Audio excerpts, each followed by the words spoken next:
So we've got the smoker going. It seems to be staying lit. So first thing I'm going to do is to give myself a thorough smoking. These are European bees,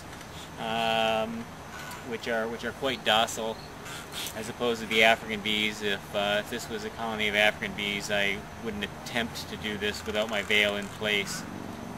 Even with European bees, it's a good idea in case anything goes kablooey, to make sure that you've got your veil handy and gloves. If these were African bees, I would nonetheless smoke myself very well, and then put the veil on, and then smoke myself again. So the smoke, once again, just covers up the odor that the bees.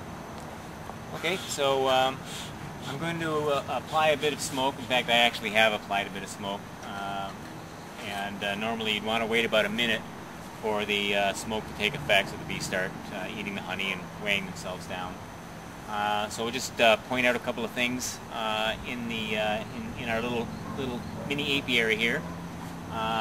First off, this is a Kenya Top Bar Hive, which is a hive that's based on a traditional African log hive and basket hive, which are very common throughout the continent of Africa, but was streamlined into this current design by a team from the University of Guelph, I think in the 1970s or so.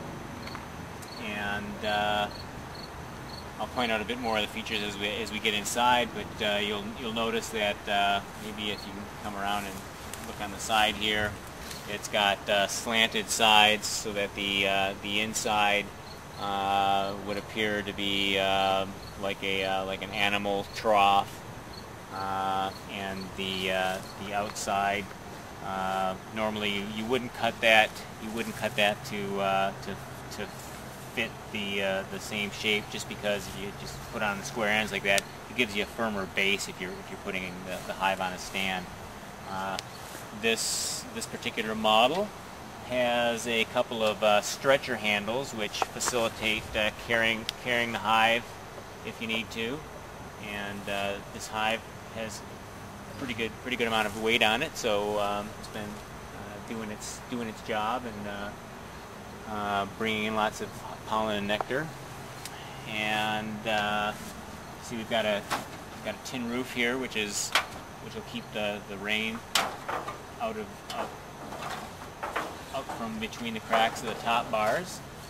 And also you can use, aside from using the rocks to weigh down the lid for the hive, you can also use the rocks in a